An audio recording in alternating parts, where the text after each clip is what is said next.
Isabelle Duran is 34 years old, and much more than a former athlete, she's a woman whose life has been shaped by discipline, perseverance, and a deep passion for sports. She proudly represented France's national track and field team and came close to qualifying for the 1996 Olympic Games, a feat that few ever achieve. Although she didn't get to compete on the world's biggest stage, her athletic journey didn't end there.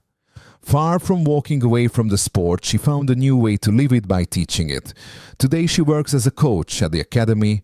At Deportiva de Leon, she shares her experience, knowledge, and competitive spirit with new generations of athletes. Her daily routine revolves around intense training sessions, the physical and mental preparation of her students, and a strong commitment to the development of the sport. Isabelle doesn't just train athletes, she inspires them.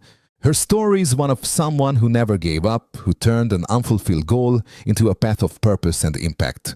On every training track, her presence reflects the strength of those who love what they do and choose to keep moving forward even when the Olympic dream is left behind. Drakkar and Freya aren't just ordinary dogs. They're war mastiffs, direct descendants of the ancient Molosian war dogs used in the Roman Empire. This breed, known for its raw strength, endurance, and ferocity, was originally bred for combat and military protection. Today it's banned in over 15 countries due to its dangerous nature. Drakkar the male weighs over 65 kilos, with an imposing build and a dominant temperament. Freya the female is lighter at around 50 kilos but just as lethal. Both were selected and bred by underground networks involved in the trafficking and training of animals for illegal fights. Far from being pets, they were trained from puppyhood to attack, endure pain, and follow violent commands without hesitation. Dogs like these don't happen by accident. They are the result of deliberate breeding, mixing aggressive bloodlines to maximize performance in combat. In the wrong hands, like in this case, they become living weapons. The story of Drakkar and Freya isn't just about two dangerous animals. It's a reflection of a dark underground market that continues to operate outside the law, fueling violence and suffering for both humans and animals. Elise Van Houten and Marcel de Vries are a Belgian lawyer couple known for taking on complex and controversial cases. They are currently representing Victor Engel, a high-risk inmate convicted of multiple murders and identified as the leader of an extremist organization. But their connection to Engel goes beyond legal matters. From his prison cell, Victor gifted them two Molosser dogs, Drakkar and Freya, as part of a broader plan to set up an underground dog fighting ring across Europe. Rather than reporting it, Elise and Marcel accepted the dogs and brought them to live in their attic in the heart of Brussels. Their apartment, located in a residential building, is completely unfit to house two animals trained for violence. With no open space, no safety measures, and surrounded by unsuspecting neighbors, the place became a ticking time bomb. The decision to take in Drakkar and Freya not only shows a disturbing lack of judgment, but also suggests possible complicity in their clients' illegal activities. What seemed like a simple act of professional loyalty ended up putting an entire community at risk. Elise and Marcel crossed a line. They stopped being defenders of the law and became active players in a threat that reached far beyond the courtroom. It was a cold morning in early February. Isabelle Duran stepped out of her ground-floor apartment in a central Brussels building to run a few quick errands before starting her day as a coach. What should have been a simple routine turned into an unexpected tragedy.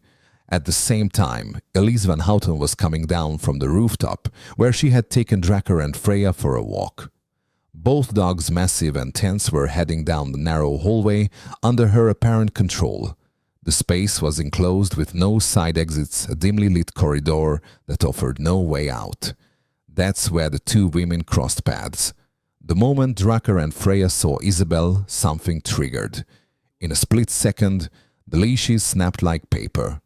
Without warning, the dogs lunged at her with uncontrollable violence. Elise had no time to react. Isabelle's screams echoed through the hallway, but no one was nearby to help. The attack was brutal. The narrow walls amplified the chaos, and the lack of space made any form of defense impossible. Within minutes, Isabelle was left severely injured, the victim of an animal rage that even their temporary owners couldn't or wouldn't control. That hallway, once harmless, became the scene of a horror that would forever mark the building's history. The attack lasted less than a minute, but it was enough to destroy a life. When Dracker and Freya lunged at Isabelle Duran in the narrow hallway of the building, they slammed her hard against the wall. Within seconds, they began tearing into her body with a level of violence that's hard to even imagine. Neighbors heard high-pitched screams, cries of pain, and an indescribable sound like flesh being torn apart. As one of them put it, some ran toward the scene, but it was already too late. A direct witness described the horror. Isabelle's face was unrecognizable, disfigured by multiple bites. One of her arms was hanging nearly torn off. Part of her scalp had been ripped away, and the hallway was covered in blood. The violence was so extreme that many couldn't bear to look at the body. Emergency services arrived quickly and rushed Isabelle to the hospital. Despite the medical team's efforts, her injuries were too severe. She had lost a critical amount of blood and suffered multiple internal traumas. She held on for nearly 6 hours, but ultimately died in the intensive care unit. The brutality of the attack left no doubt this wasn't an accident.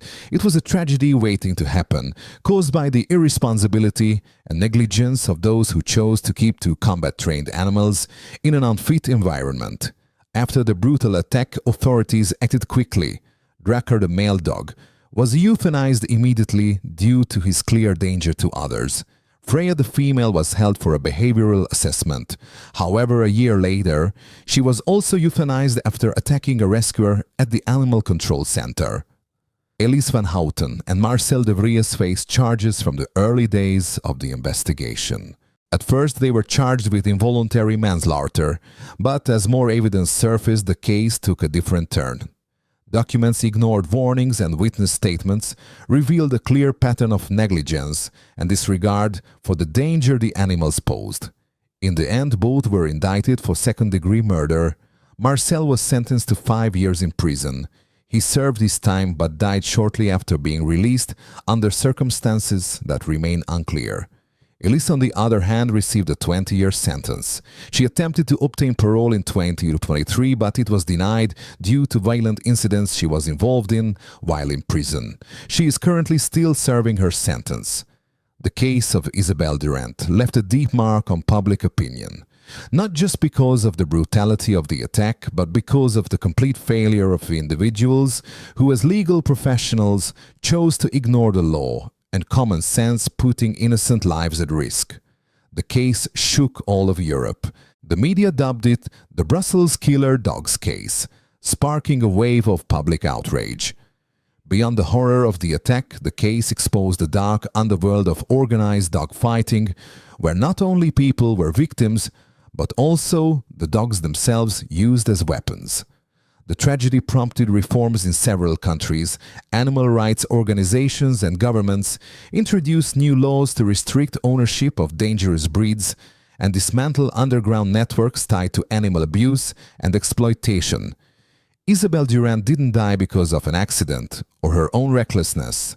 Her death was the direct result of human arrogance, greed, and legal indifference. Her story became a painful reminder: the dogs are not the real culprits. The true responsibility lies with those who breed, train, and use them as tools of violence. Isabelle's case forces us to reflect on the line between control and abuse, and on the urgent need to hold accountable those who turn animals into instruments of harm. This tragedy could have been prevented, and it should never have happened.